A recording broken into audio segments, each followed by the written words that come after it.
Shalom à tous les auditeurs de l'émission Kanguka, mon nom est Chris de Kumana. Aujourd'hui nous sommes vendredi. J'aimerais encore une fois vous parler du ciel, de la vie éternelle. J'aime beaucoup parler de la vie éternelle. Ce sont des paroles que nous devons entendre normalement le plus souvent possible. Beaucoup de gens sont préoccupés à chercher les choses de ce monde, mais il faut savoir que les choses de ce monde ont une fin. Tout ce que tu cherches, la maison, le terrain, la richesse, tout ça, tu le laisseras ici sur terre. Je n'ai vu aucun homme riche qui est parti avec son argent. L'argent que tu as, les comptes que tu as, tu vas laisser ça ici. C'est ta famille qui va en profiter si tu pars, mais tu peux pas partir avec cet argent parce que ce qui est sur la terre restera sur la terre. Toi, tu as une vie. Et après cette vie sur cette terre, tu vas continuer. Où est-ce que tu vas aller? La terre que tu vois sera effacée. La parole de Dieu dit qu'on ne se souviendra même pas qu'elle a existé. Parce que tout ce que nous voyons avec nos yeux ont une fin. Tout finira, rien ne restera sur la terre. Voilà pourquoi je parle souvent de la vie éternelle.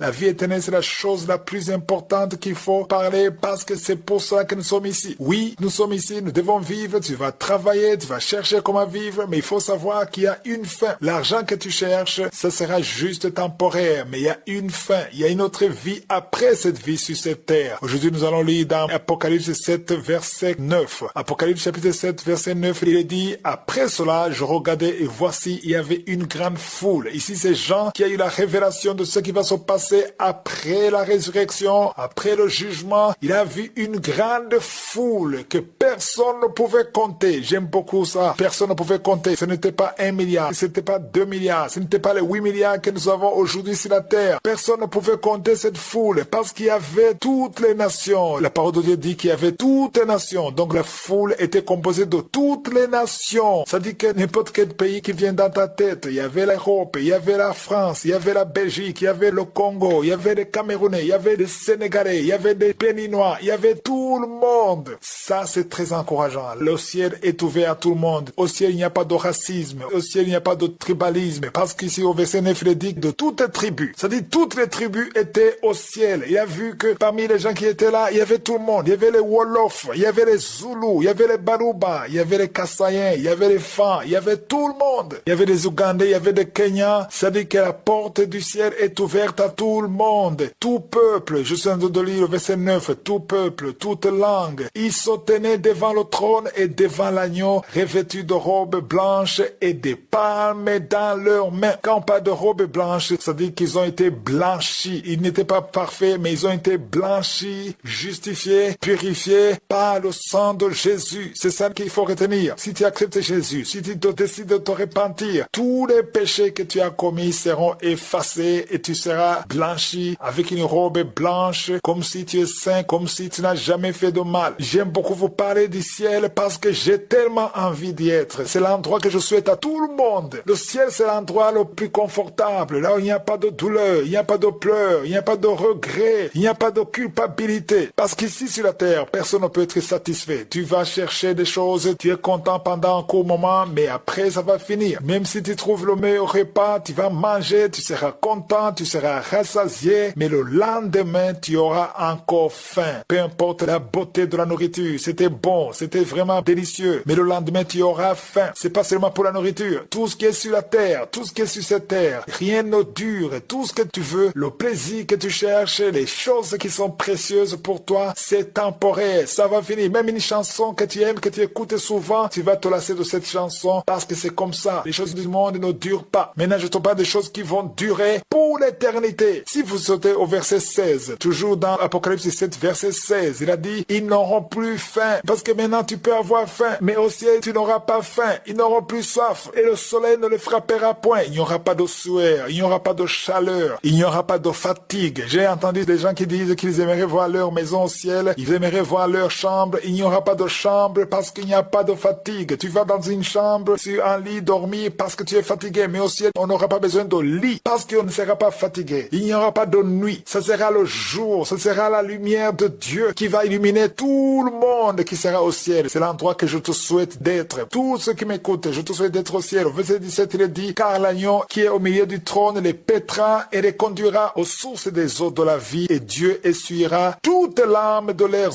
yeux. Peu importe les injustices que tu as subies sur la terre, au ciel, tes larmes seront essuyées. Tu seras récompensé. Tu seras restauré au ciel. Voilà pourquoi je demande à tous ceux qui vivent dans le péché péché, d'abandonner le péché, de se repentir. Vous qui vivez comme couple sans être marié, c'est le moment de se repentir. Séparez-vous, arrangez tout et remettez-vous ensemble dans la lumière sans culpabilité et sans peur de rater le ciel parce que c'est la chose la plus importante. Les hommes qui couchent avec les hommes, les femmes qui couchent avec les femmes, c'est le moment de se repentir. Vous avez besoin de la délivrance, mais venez d'abord à Jésus. Toi qui as avorté plusieurs fois, tous ces bébés qui sont morts, tu seras pardonné si tu viens à Jésus à genoux. Appelle Jésus et il va te pardonner, même si tu n'as pas fait toutes ces choses, même si tu n'es pas dans la prostitution. Le fait que tu n'as pas encore pris la décision d'accepter Jésus, tu peux rater le ciel, mais je te montre la voie la plus sûre. Accepte Jésus, invite-le dans ta vie. Si tu veux l'assistance dans ces vidéos de Dieu, appelez au plus 257 76 57 79 65.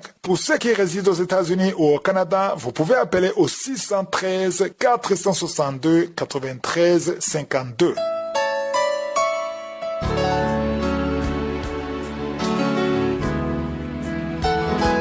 Nous sommes maintenant dans le moment réservé à l'enseignement. Nous continuons notre étude sur le livre de Néhémie. Hier, nous étions sur le chapitre 6. Je vous ai montré comment Satan essaie de tout faire pour te distraire. Je vous ai dit qu'il y a beaucoup de serviteurs de Dieu qui tombent dans son piège. Il y a une chose que vous devez savoir. La méthode préférée de Sanballat et Tobija est d'utiliser les personnes qui sont connues. Vous verrez que souvent, ils utilisent les serviteurs de Dieu qui sont déjà connus, qui sont populaires, juste pour attirer l'attention. Parce que les gens qui suivent ces gens, ces serviteurs de Dieu, seront obligés de venir lire parce que tu vois la photo. Et souvent, on met un titre pour attirer. Donc, ils utilisent la popularité de quelqu'un d'autre rien que pour calomnier et insulter. Parce que Tobija et Sanballat, souvent, ils n'ont pas de message, ils n'ont pas de prédication. Ils sont là pour critiquer, pour couper des vidéos et pour insulter. Et nous verrons la semaine prochaine une méthode qu'ils utilisent, mais c'est pour gagner de l'argent. Comme nous le voyons ici, on voit bien qu'ils font ça pour gagner de l'argent parce qu'avec YouTube, ils gagnent de l'argent rien qu'en insultant les autres. Donc, plus vous venez écouter, plus ils gagnent de l'argent. Je ne sais pas si vous avez remarqué que ceux qui ont des sites qui insultent les autres ont un grand nombre d'abonnés parce que les gens aiment écouter les insultes. Parfois, ils font semblant d'aller dans les commentaires pour dire que ce qu'ils font n'est pas bien, mais ils aiment ça. La preuve, c'est qu'ils sont abonnés. Quand tu es abonné, ça dit que tu seras averti chaque fois qu'il y a une nouvelle publication. Donc, en agissant ainsi, d'une façon ou d'une autre, tu soutiens ce qu'il fait. Parce que si vous n'étiez pas là, s'il n'y avait pas de views, ils ne peuvent pas continuer. Ils continuent parce qu'il y a des gens qui suivent. Et comme je vous l'ai dit, Satan ne se décourage pas. Nous avons vu dans Néhémie chapitre 6 verset 4. Ils ont adressé la même demande plusieurs fois. Une fois, deux fois, trois fois, quatre fois. Ils ont insisté. Satan ne se décourage pas parce qu'il n'a pas de chair. C'est un esprit. Au verset 4, il est écrit, il m'adressait 4 fois la même demande et je leur fis la même réponse. Ça dit qu'il faut être radical. Tu ne changes pas. Il persévère, mais toi aussi tu as la même réponse. Et j'aime beaucoup le verset 5. Le verset 5 il dit, Sanballat m'envoya son message une 5e fois. Cette fois-ci, il insiste avec une autre stratégie. Une 5e fois par son serviteur qui tenait à la main une lettre ouverte. Maintenant, il change de stratégie. Il a vu que le messager, ça ne suffit pas. Cette fois-ci, il utilise une lettre officielle. Une lettre pour impressionner, pour intimider Néhémie et son équipe. Au verset 6, on nous dit ce qui est écrit dans la lettre. C'était encore une fois une menace pour dire qu'il y a des rumeurs qui disent que Néhémie veut faire un coup d'état pour devenir roi. Et tout ça, c'était des mensonges. Lisez le verset 6 et le verset 7. Et j'aime beaucoup la fermeté de Néhémie. Ça n'a pas empêché le travail. Ce qui est important, c'est qu'il faut retenir ici, malgré les menaces, malgré tout ce qu'il disait, Sanballat et Tobija, Néhémie a continué le travail. Ici, je m'adresse aux serviteurs de Dieu qui m'écoutaient. N'interrompez pas votre travail à cause des distractions. Peu importe ce qu'ils disent sur les réseaux sociaux, peu importe les insultes, continuez, suivez l'appel du Seigneur parce que l'objectif de tout ça, c'est pour que tu arrêtes l'œuvre de Dieu. Et ce qu'il faut retenir ici, c'est que chaque fois que tu soutiens ces gens, d'une façon ou d'une autre, tu contribues à l'œuvre du diable. Parce que quand tu sais que c'est le diable qui les utilise, tu prends le camp de Dieu et tu vas prier et tu vas te détacher et tu ne vas pas céder. Néhémie n'a pas cédé. Il n'a pas abandonné l'œuvre pour aller écouter. C'est quoi abandonner l'œuvre? C'est-à-dire que ce que tu faisais, tu arrêtes ça, tu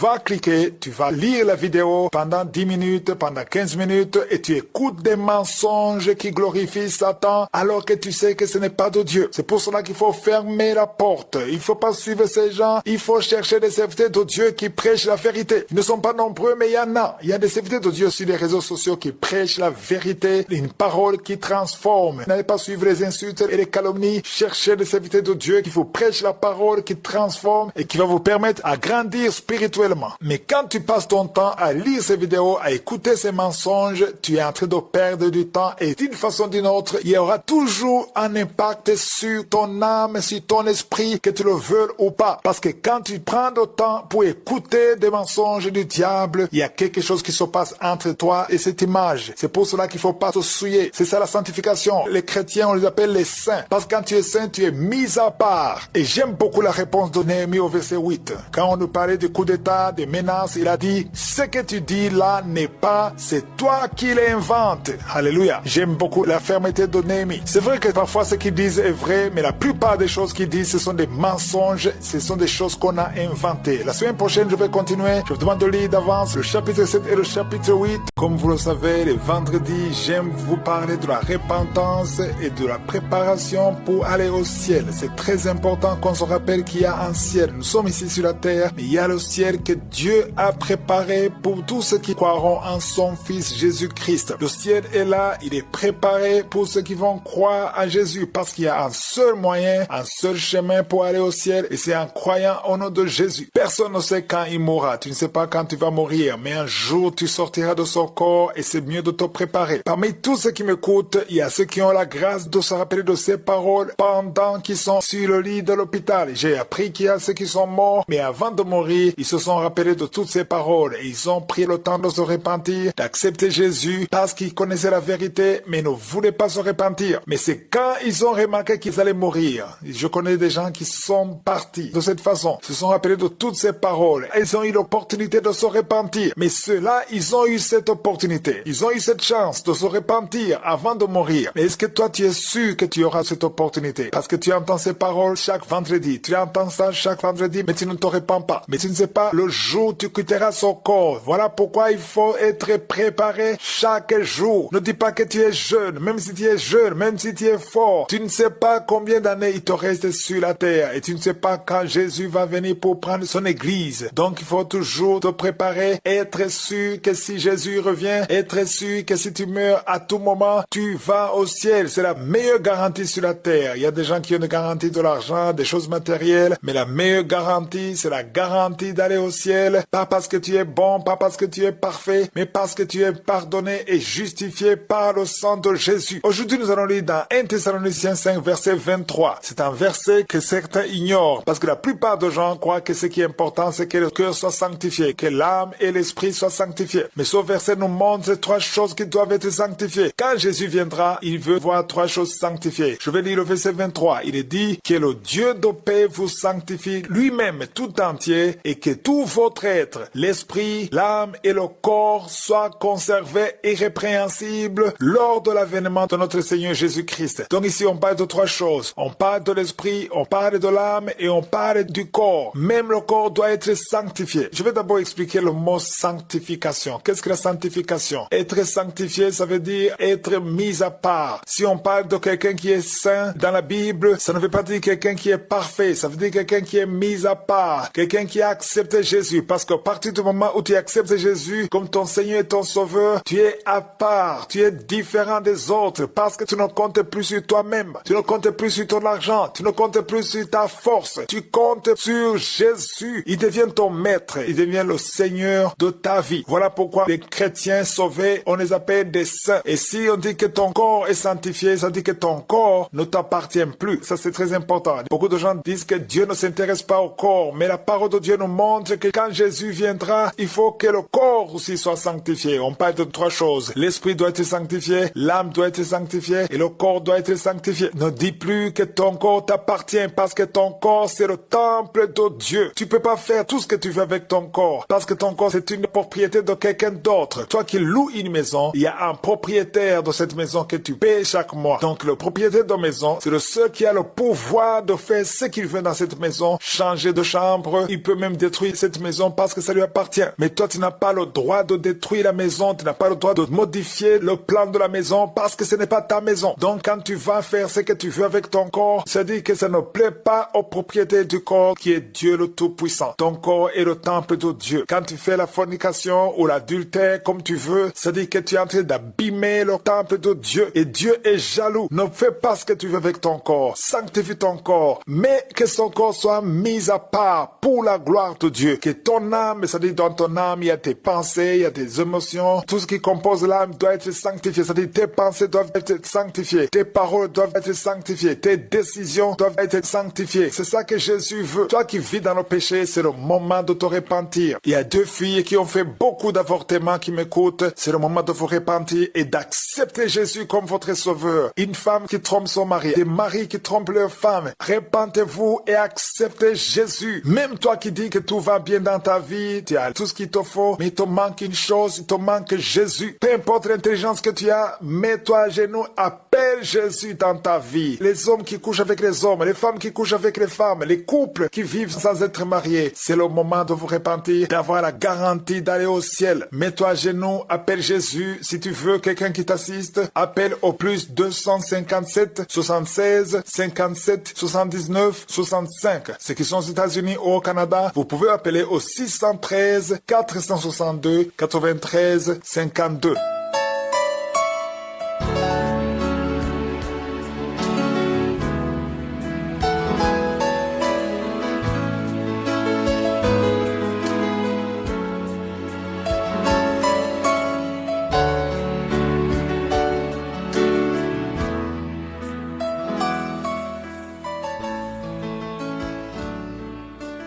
Nous sommes maintenant dans le moment réservé à l'enseignement. Nous continuons à étudier sur le livre de Néhémie, un livre que nous avons commencé le 19 août. Si tu es nouveau dans l'émission Kanguka, c'est mieux que tu consultes les archives et que tu écoutes les enseignements dès le début, car il y a beaucoup de choses qu'on a déjà vues et nous sommes encore sur le 6e chapitre. J'ai passé plus de temps dans les 6 premiers chapitres parce que ce qui se passe, ce qui se dit dans les 6 premiers chapitres, c'est exactement ce que nous vivons dans l'église d'aujourd'hui. On a beaucoup parlé de l'esprit de Tobija et Sanballat. Je vous ai dit que Tobija et Sanballat sont morts, mais les esprits qui travaillaient en eux travaillent aujourd'hui exactement de la même façon. Il y a 2 signes qui ne trompent pas quand on parle de Tobija et Sanballat. Je vous ai dit que ça se passe souvent sur les réseaux sociaux. Il y a 2 signes qui ne trompent pas. Le premier signe est que celui qui a l'esprit de Tobija et Sanballat, il insulte presque tous les serviteurs de Dieu. Tu vas remarquer qu'il insulte tout le monde. Il insulte tous les serviteurs de Dieu. Et tu te demandes s'il y a encore un vrai serviteur de Dieu. Pourquoi est-ce qu'ils se comportent ainsi? Parce que leur mission, c'est de chercher ce qui ne va pas dans chaque pasteur ou dans chaque église. Et je vous dis d'avance qu'il n'y a aucune église qui est parfaite. Il n'y a aucun pasteur, aucun serviteur de Dieu qui est parfait. Et celui qui a l'esprit de Tobija et Sanballat, il va chercher ce qui ne va pas, il va chercher les défauts et exposer les défauts sur les réseaux sociaux. Et ça, c'est le contraire de ce qui est écrit dans la parole de Dieu. On n'est pas appelé à exposer nos frères, on est appelé à les aimer et à prier pour eux et à les conseiller s'il le faut. Mais quand tu exposes un frère, c'est un manque d'amour. Mais ceux qui font ça ne sont pas intéressés par l'amour. Ils sont motivés, ils sont poussés par l'esprit de Tobija et Sanballat parce qu'ils veulent arrêter la construction de la muraille, ce qui veut dire arrêter l'œuvre de Dieu. Le deuxième signe qui ne trompe pas, c'est que ceux qui ont l'esprit de Tobija et Sanballat ne prêchent pas. Ils ne prêchent pas la bonne nouvelle, ils n'ont pas de parole. Leur travail, c'est de prendre les vidéos, couper les vidéos. Ils téléchargent tout l'enseignement et ils coupent quelques secondes, 2 minutes ou 1 minute et après, ils commentent pour prouver que ce qu'ils disent est faux. C'est tout ce qu'ils peuvent faire. Ils travaillent sur les prédications des autres. Ils travaillent sur le travail des autres. Ils n'ont pas de parole. Ils n'ont pas la parole à prêcher. Voilà comment on découvre que quelqu'un a l'esprit de Tobija et Sanballat. Et pourquoi est-ce qu'ils font ça? Pourquoi est-ce qu'ils dépensent beaucoup d'énergie pour calomnier les serviteurs de Dieu, pour dire toutes ces choses? La première chose, je vous ai dit qu'ils font ça pour l'argent, c'est qu'ils font ça sur YouTube. Ils veulent l'argent, ils veulent la célébrité, ils veulent avoir beaucoup de vues, de views sur YouTube. Ça, c'est la première chose. Et la deuxième chose qui les intéresse, c'est l'arrêt de la construction de la muraille. Autrement dit, il veut que les serviteurs de Dieu soient découragés, que tu ne continues pas de prêcher, que tu sois gêné, que tu sois embarrassé et surtout que tu perdes le temps à venir t'expliquer par rapport à ce qu'ils disent. Donc il veut déstabiliser les serviteurs de Dieu d'un côté et d'un autre côté, il veut que les chrétiens soient découragés et qu'ils abandonnent les églises. Si vous abandonnez les églises, ils sont contents, c'est la victoire de Tobija et Sanballat. Ils font ça pour ne pas écouter les serviteurs de Dieu en vous montrant qu'ils sont négatifs, qu'ils sont mauvais, qu'ils sont des menteurs, qu'ils sont des satanistes. Tout tout ce qu'ils disent, c'est pour que le mur ne continue pas. Et j'aime beaucoup le fait que Néhémie avait compris ça et on va voir aujourd'hui qu'il a construit la muraille malgré les oppositions, malgré les attaques de Tobija et Sanballat. Et toi, serviteur de Dieu qui m'écoute, n'arrête pas la construction. Ne cesse pas de prêcher. Continue l'œuvre de Dieu malgré tout ce qu'on dit. Ne lâchez pas. Je vous ai montré un verset important. On a déjà lu dans 1 Pierre 3, verset 16. J'aime beaucoup ce passage parce que le passage dit que ceux qui vous calomnient, ils seront couverts de confusion. Et quand ils verront votre bonne conduite en Christ, ils seront couverts de confusion. Pourquoi est-ce qu'ils auront la confusion? Parce qu'ils ne comprendront pas comment est-ce que tu continues malgré les attaques, malgré les insultes. Ils t'insultent, mais tu continues. Ils te calomnient, mais tu continues. Ils disent n'importe quoi, au lieu que les choses s'arrêtent, les choses continuent. Les âmes continuent d'être converties. Les témoignages continuent. On entend les témoignages. Ça ne change pas. L'œuvre continue. La muraille monte. Quand la muraille monte, malgré les insultes, Tobija et Sanballat seront dans la confusion. Serviteur de Dieu qui m'écoute, tu ne seras pas ce qu'on dit de toi. Si tu n'es pas sataniste, tu ne vas pas devenir sataniste parce qu'on dit que tu es sataniste. Si on dit que tu es un menteur, alors que tu sais que tu n'es pas un menteur, laisse-les parler, mais continue de construire l'œuvre de Dieu. Le problème, c'est quand ils disent la vérité. Quand ils disent que tu es un menteur et que tu es un menteur, là, il y a un problème. Parce qu'avec le temps, les gens verront que ce qu'ils disent est vrai. Mais si ce n'est pas vrai, avec le temps, le Seigneur va prouver que c'est faux et il va te justifier. Et ceux qui t'insultent seront dans la confusion parce que le plan aura échoué. J'aime beaucoup le verset 15. Néhémie 6, 15. La muraille fut achevée le 25e jour du mois en 52 jours. Malgré les attaques, malgré Tobija et Sanballat et son équipe, Néhémie a construit la muraille. Gloire à Dieu. Autrement dit, ils ont perdu leur temps. On va continuer lundi de la semaine prochaine. Demain sera prier pour les malades. Passez un excellent week-end.